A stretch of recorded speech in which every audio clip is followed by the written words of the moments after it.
બધાને જોહાર. જય આદિવાસી, જય ભીલ પ્રદેશ.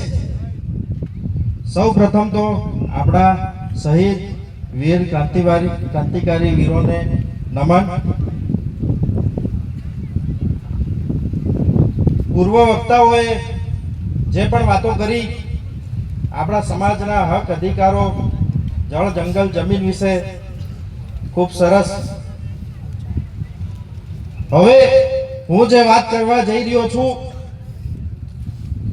કે આપણે આ દેશના મૂળ માલિક, આદિવાસી એટલે આપણે આ દેશના મૂળ માલિક. કેવા માલિક? આ દેશના આપણે એવા માલિક છીએ કે જ્યાંના વડાપ્રધાન બોમ્બે થી દુબઈ અંડર વોટર ટ્રેનની શરૂઆત કરવા જઈ રહ્યા છે. એ દેશના આપણે મૂળ માલિક છીએ. આપણે એ દેશના મૂળ માલિક છીએ જ્યાં બુલેટ ટ્રેન ચાલુ થવા જઈ રહી છે. વંદે ભારત ટ્રેન શરૂ થઈ ગઈ છે, છતાં આપણો આદિવાસી એનો લાભ લઈ શકતો નથી. નર્મદાનું પાણી કચ્છ સુધી ગયું, પણ મૂળ માલિકને પાણી મળ્યું નથી. આપણે એ માલિક છીએ કે જ્યાં ગામે ગામ સરકારી હોસ્પિટલો છે, પણ આપણી સારવાર ખાનગી હોસ્પિટલોમાં થાય. આપણે એ માલિક છીએ. આપણે એ માલિક છીએ કે આપણા ગામે ગામ દારૂના અડ્ડાઓ ચાલે છે અને આપણા ગૃહમંત્રી કહી રહ્યા છે કે એક પણ ચમરબંધીને, એક પણ બુટલેગરને છોડવામાં આવશે નહીં. આપણે એ દેશના માલિક છીએ. આપણે એ દેશના માલિક છીએ કે જ્યાં આપણું જળ આપણું નથી રહ્યું, જંગલ આપણું નથી રહ્યું, જમીન આપણી નથી રહી. તો આપણે કેવા માલિક?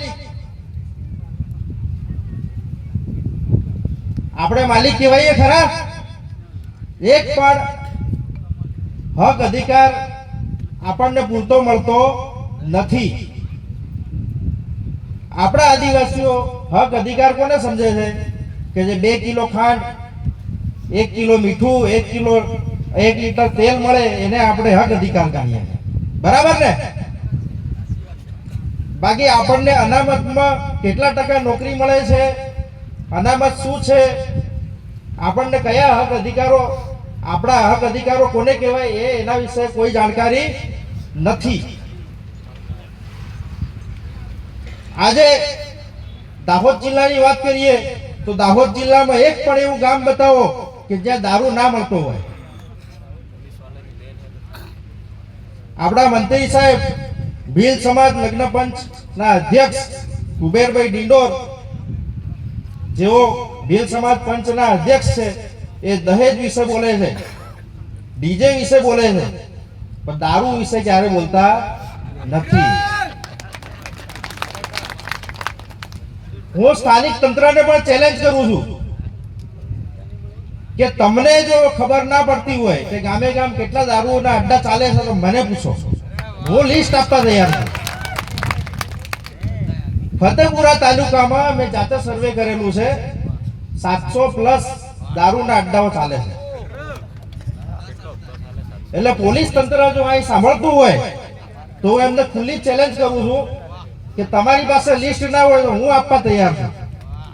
હર્ષ સંઘવીને પણ હું આ સ્ટેજના માધ્યમથી જણાવવા માંગુ છું કે અમારા દાહોદ જિલ્લાના ફતેપુરા તાલુકામાં જો તમારે ચમરબંધીઓ, બુટલેગરો અને ગુનાખોરોને જો સજા આપવી જ હોય ને પકડવા જ હોય, એમનો નાશ કરવો હોય તો મારો કોન્ટેક્ટ કરો. હું લિસ્ટ આપીશ.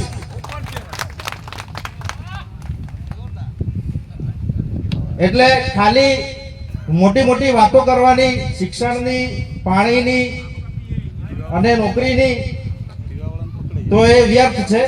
ગ્રાઉન્ડ લેવલ ઉપર કામ કરવું પડે.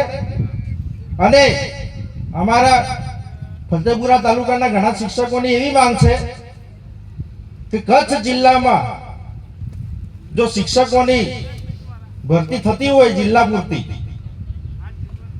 કે ત્યાંના સ્થાનિક શિક્ષકોને જ એમના માટે ભરતી થતી હોય, તો હું શિક્ષણ મંત્રીને પણ કહેવા માંગુ છું કે દાહોદ જિલ્લો શિક્ષણમાં અતિ પછાત છે. તો અહીંયા પણ એ ભરતી થવી જોઈએ. અને જે વિજ્ઞાન અને ગણિતના જે શિક્ષકોની અત્યારે જે ભરતી થઈ એમાં જે 14% અનામત આદિવાસીનું હોવું જોઈએ એની જગ્યાએ 7% જેટલું જ અનામત મળ્યું છે. જે 1500 શિક્ષકોની ભરતીની અંદર 260 જેટલા શિક્ષકોને આદિવાસી શિક્ષકોના ભરતી થવી જોઈએ એની જગ્યાએ ફક્ત 160 જેટલા શિક્ષકોની ભરતી થઈ છે. તો આ પણ એક મુદ્દો છે. જો કચ્છ જિલ્લામાં જો આવી ભરતી કરતા હોય તો દાહોદ જિલ્લામાં પણ કેમ નહીં? વાત બરાબર. તો આવા ઘણા પ્રશ્નો છે જેની સામે આપણે લડવું પડશે. અત્યારે ઉનાળાની સિઝન છે. તમે સૌ કોઈ જાણો છો કે આપણા દાહોદ જિલ્લાના બજારોમાં અત્યારે લાલ કલરના ટેન્ટ બાંધી અને જે જ્યુસ, કેરીનો જ્યુસ એમ કરીને આવી ગયા છે બહારના ગેર આદિવાસીઓ. તો આપણે એમની સામે પણ બાયો ચડાવવી પડશે. નથી તો એ લોકો પંચાયતમાં નોંધણી કરાવતા, નગરપાલિકામાં નોંધણી નથી કરાવતા, એ લોકો પરમિશન પણ નથી લેતા, લાયસન્સ પણ નથી કઢાવતા. તો એમની સામે પણ આપણે કાર્યવાહી કરાવવા માટે તૈયાર થવું પડશે. બરાબર ને? સ્વાસ્થ્ય કોનું બગડે? તો આ તમામને ધ્યાન લઈ અને બીજું ઘણું બધું કેવું છે પણ સમય ઓછો છે, વક્તાઓ વધારે છે. તો હું આટલી વાણી કરી અને વિરામ કરું છું. જોહાર, જય આદિવાસી, જય ભીલ પ્રદેશ. ધન્યવાદ મેહુલભાઈ.